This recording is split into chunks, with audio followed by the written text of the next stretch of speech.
La recesión en Europa ya es una realidad, que sí, que ya lo sabíamos, pero ahora hemos tenido la confirmación oficial. Ahí está la diferencia, la confirmación oficial de la Comisión Europea. Bruselas ha actualizado hoy su cuadro macro y en él la lectura es muy clara. Contracción del PIB en el cuarto trimestre de este año y en el primer trimestre de 2023. 2 trimestres consecutivos. Recesión técnica al canto y atención a este mapa que vemos a continuación, porque este mapa es clave. Es clave a la par que desolador. Nos permite ver de un solo vistazo cuál es el panorama esperado para el año que viene. Tenemos 3 tonos de naranja. Sí que es cierto que el intermedio y el más oscuro son un poco más difíciles de apreciar, pero el más oscuro indica aquellas economías cuyo PIB crecerá de media más de un 2% el año que viene. Y si se fijan bien, si lo aprecian, aquí tenemos solo 2 países, Malta e Irlanda, los 2 únicos países del continente que van a crecer de media su PIB más de un 2% en 2023. En naranja intermedio, las que crecerán por encima del 0%, pero por debajo del 2%. La gran mayoría, ahí tenemos a España, y las que se llevan el peor palo, en un naranja más pastel, por así decirlo, son Alemania, Suecia y Letonia. Ojito con Alemania. Vamos a ver a continuación un poco más detallado cuál es el panorama que se dibuja para la mayor economía europea. Se desangra, se va a contraer más que cualquier otro país de la zona euro en 2023. Son los cálculos de la Comisión Europea. Se espera que el PIB alemán caiga un 0,6% en 2023. Si esto es lo que le depara a la locomotora europea, veremos los daños colaterales para el resto. Por cierto, que hoy Alemania ha confirmado una inflación récord en el mes de octubre al 10,4%. En la Unión Europea, el único otro país que va a sufrir tanto como Alemania es Suecia. Pero en conjunto, la economía se encuentra en un punto de inflexión en Europa. Lo ha reconocido el propio Paolo Gentiloni. Él ha señalado, el comisario de Economía, que la economía ha seguido aumentando más rápido de lo esperado. La inflación ha seguido aumentando más rápido de lo esperado, pero confía en que el pico de inflación está cerca. Y si hablamos de inflación, atención al siguiente panorama que nos dibuja la Comisión Europea. Cree que va a ser del 8,5% este año en la eurozona, que se va a desacelerar al 6,1% en 2023 y en 2024 al 2,6%. Todavía por encima del 2% del objetivo del Banco Central Europeo. ¿Están funcionando las subidas de tipos del organismo que preside Christine Lagarde? Bueno, recordemos que hace poco nos decían desde el Banco Central Europeo que el impacto real de las subidas se haría notar en 1 o 2 años. De hecho, esa horquilla es exactamente la mitad de lo que prevé la Reserva Federal, que dibujaba entre 6 meses y 1 año. Ahora el entorno se mueve en los 9 meses aproximadamente. Bueno, pues ahí está la cosa. ¿Y qué es lo que dice Paolo Gentiloni? Pues sus palabras no tienen desperdicio. Quizás sea el que menos se está creyendo al Banco Central Europeo. No es que esté confiando mucho, ¿eh? Él se cubre las espaldas de todas formas y dice que si se produce un corte total del suministro ruso, el impacto será mayor. Bueno, una perogrullada como un templo, pero así lo ha dicho. Beyond our baseline scenario, the Commission provided an additional estimate on the economic costs of a complete stop of gas flows from Russia, compounded by insufficient gas consumption savings and cold winters. These costs would be sizable. They could be mitigated if we continue to increase gas imports from other non-Russia suppliers to prepare for the next winter. However, if we fail to prepare for a high-demand season in advance, economic costs could be somewhat higher in 2023 and markedly higher in 2024. And inflation could increase by an additional 2 percentage points in 2024 compared to our baseline. Atención a esto último respecto a la inflación. Evidentemente sabemos que el panorama económico va a ser mucho peor si se cumple ese corte total del suministro ruso. Sin embargo, respecto a las previsiones que maneja la Comisión Europea para la inflación, llama poderosamente la atención que el propio Paolo Gentiloni diga que esa inflación a lo mejor se va un 2% por encima de cara a 2024, es decir, 2% por encima del pronóstico que vigile la Comisión Europea en el peor de sus escenarios, que ojo, no estamos hablando ahora mismo de ese peor de los escenarios en su escenario base. Y además hay que recalcar que un 2% no es, ni mucho menos, ninguna tontería. Pero Gentiloni lo ha dicho como si fuera casi una minucia. Que le pregunten a Christine Lagarde si un 2% es una minucia. Es el objetivo de inflación del Banco Central Europeo. Y por si estar lejos de ese objetivo en estos momentos no fuera suficiente, ahora resulta que la Comisión Europea ve que se puede ir mucho más allá. ¿Cuánto? Pues a pesar de las previsiones que hemos conocido hoy, realmente no lo saben, no tienen ni idea. Su escenario base, su escenario central, como decimos, sigue sin contemplar el corte total del suministro ruso. El pronóstico de la Comisión Europea se basa concretamente en tres supuestos: unas tensiones geopolíticas que ni disminuyen ni aumentan, la posibilidad de que la Unión Europea evite una gran escasez de gas y que los bancos centrales sigan subiendo los tipos de interés. ¿Hasta qué punto está pecando de optimismo la Comisión Europea? Pues esa es una de las grandes preguntas que nos estamos haciendo en estos momentos cuando miramos su escenario central y vemos que el panorama podría ensombrecerse todavía más. El mayor peligro viene, como ya sabemos, del mercado del gas, pero no este invierno, sino el próximo.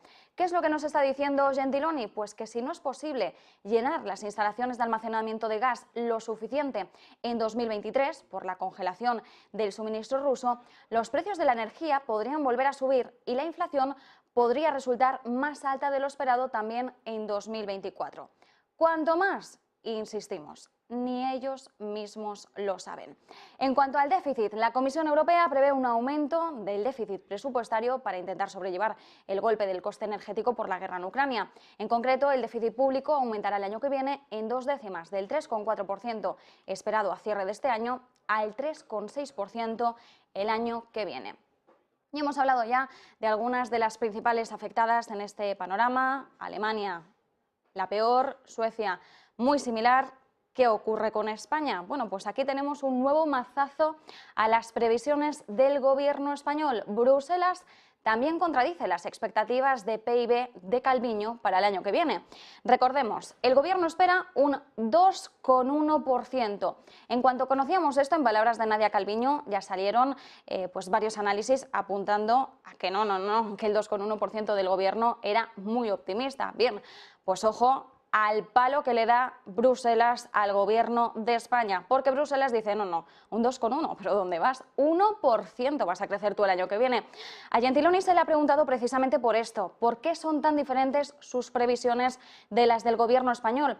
Y el comisario ha dicho que ellos contemplan una menor contribución del consumo privado y de las inversiones. Eso sí, aquí el que no se consuela es porque no quiere. Nos ha querido suavizar el golpe y ha dicho que el nivel de crecimiento de España, recordemos, 1% en 2023 y 2% en 2024, es quizás el más alto entre los miembros de la eurozona, que ha sido como decir, va, no os quejéis, que no estáis tampoco tan mal. Y ya tal, como diría cierto expresidente. Mientras tanto, a todo este panorama tenemos que añadirle el que se cierne sobre la economía de Reino Unido, que se contrae por primera vez desde los últimos coletazos de la pandemia. Es un hecho que anuncia el comienzo de una larga recesión. El aumento del coste de la vida ha reducido el gasto. Estamos viendo cómo los británicos afrontan cada vez con mayor dificultad esa elevada inflación, y a esto hay que añadir que este tercer trimestre ha estado marcado por un evento imprevisible: el fallecimiento de la reina, que con los cierres de los negocios esos cierres protocolarios pues también ha tenido impacto en la cifra de PIB. El Producto Interior Bruto de Reino Unido cae un 0,2%. Sí es cierto que es menos de lo esperado, se esperaba medio punto porcentual a la baja, pero supone la primera caída desde el primer trimestre de 2021, cuando Reino Unido todavía mantenía estrictas restricciones por la pandemia. Si observamos la fotografía general, el panorama es muy sombrío. La confianza decae a medida que aumenta la presión por la subida de la energía y de los alimentos. El gasto de los hogares cae medio punto porcentual en el trimestre, las ventas minoristas un 1,9% y las tiendas y empresas manufactureras han reducido sus inventarios. ¿Qué es lo que nos dice todo esto? Pues nos da unas pistas claras de que los niveles de confianza van a seguir bajos en los próximos meses. Las expectativas de ventas de las empresas son menores ante estas proyecciones económicas. Los británicos, como es lógico, van a apretarse el cinturón y esto se va a hacer notar en todos los ámbitos. Es más, ojo al mercado inmobiliario. Las subidas de tipos de interés ya están haciendo mella en los tipos hipotecarios y bien sabemos que el Banco de Inglaterra va a seguir en esa senda de subidas para controlar la inflación. Esto podría conducir a un estancamiento del mercado inmobiliario con recortes más profundos en el gasto. El riesgo es que una postura demasiado restrictiva por parte del Banco de Inglaterra empeore la próxima recesión. Es más, según algunos expertos, citando en este caso un estudio de Resolution Foundation, el Reino Unido se enfrenta al regreso más rápido a la recesión desde 1975. Así que esta nueva contracción del PIB es solo el preludio de todo lo que está por venir. Y remarca el desafío que afronta el canciller de Hacienda, Jeremy Hunt, que sigue ultimando los detalles del plan fiscal que va a presentar el 17 de noviembre. Hunt sabe que va a tener que tomar decisiones extremadamente difíciles para restaurar la estabilidad económica y la confianza. Pero para lograr este crecimiento sostenible a largo plazo es necesario controlar la inflación y reducir la deuda. No hay otra manera.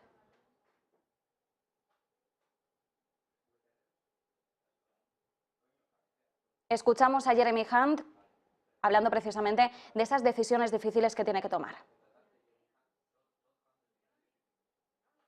We are a country that funds our promises and pays our debts.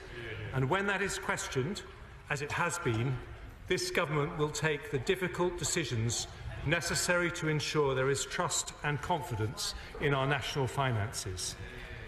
Is that we need to do more quickly to give certainty to the markets about our fiscal plans and show through action and not just words that the United Kingdom can and always will pay our way in the world. Y mientras, siguiendo con el foco en Reino Unido, una cosa es la política fiscal. ¿Qué es lo que ocurre con la política monetaria? Bueno, el Banco de Inglaterra comenzará a vender ya a finales de mes los gilts comprados de emergencia. Recordemos, en este caso no era una medida de política monetaria, pero el Banco Central ha anunciado que ya se va a mover con cautela, pero que arranca la venta de esos 19.000 millones de libras de bonos del Gobierno de Reino Unido que adquirió de emergencia para evitar todo un colapso del sistema de pensiones. El Banco Central va a poner estos gilts a disposición de los compradores interesados a partir del 29 de noviembre. Y ha dicho que estas ventas no se van a iniciar a un tipo fijo, a un ritmo fijo, sino que se van a diseñar en función de la demanda y en respuesta a las condiciones del mercado. Un enfoque, como vemos, muy cauteloso, con el que el Banco de Inglaterra no quiere pillarse los dedos ni provocar una nueva disfunción en el mercado de bonos de Reino Unido, que sigue frágil después de esa caída récord exacerbada por la venta forzosa de vencimientos largos de los fondos de pensiones que precisamente le llevó a intervenir. Esa agitación, recordemos, se produjo después del plan económico de Liz Truss y lo que prevemos es que Jeremy Hunt, con el nuevo plan que presenta el 17 de noviembre, pues pueda arrojar algo más de certidumbre, de confianza en los mercados. Mientras tanto, Jamie Dimon, el CEO de JP Morgan, dice que viene una tormenta económica y más sorpresas. Dice que las condiciones para una tormenta económica se han cumplido. Inflación, ajuste monetario y guerra en Ucrania son esos nubarrones que han convergido finalmente en esta tormenta. Sí que es cierto que esta advertencia de tormenta económica por parte de Jamie Dimon no es nada nueva. Nos lo ha estado repitiendo pues todo lo que ha querido y más, pero ha añadido una novedad a su discurso, el podemos ver más sorpresas, y lo ha dejado ahí caer. De hecho, ha citado el casi colapso de los fondos de pensiones de Reino Unido, pero bueno, es un casi colapso, insistimos, así que bueno, un nubarrón menos en el horizonte. por ahora. Insiste Diamond en que todos estos shocks son serios y que todavía no sabemos cuál va a ser el resultado. Ha descartado el escenario más negativo de un colapso a lo Lehman Brothers si eso ocurriese. Insiste en que ahora los bancos están obligados a tener 2,5 veces más capital y 2 o 3 veces la liquidez. Y muchas noticias halagüeñas las de hoy, sí, pero para halagüeñas las palabras de Elon Musk. Ojo a lo que ha dicho el nuevo dueño de Twitter a sus empleados en su primer discurso desde que compró la empresa. Dice que la bancarrota es una posibilidad si no empieza a generar más efectivo. A estas alturas no sabemos muy bien si los empleados que han mantenido su puesto están contentos o se arrepienten de que no les hayan echado. Esta advertencia se produce en medio de un comienzo, pues, ¿cómo podríamos decir?, tumultuoso de este reinado de Elon Musk en la compañía de redes sociales. Un periodo de 2 semanas en el que, recordemos, despidió la semana pasada a la mitad del personal, sacó a la mayoría de los altos ejecutivos y ordenó a los empleados que dejasen el teletrabajo. Un ejecutivo que hasta había surgido como parte del nuevo equipo de liderazgo de Musk, Joel Roth, se fue. Lo han confirmado algunas fuentes familiarizadas con este asunto. Otro, Robin Williams, también renunció, pero Musk la convenció de que se quedara. Así lo han indicado algunas fuentes a varias agencias, que por el momento vemos a ver si no se suman a más nombres todavía, mientras Elon Musk sigue apretando más el yugo de Twitter.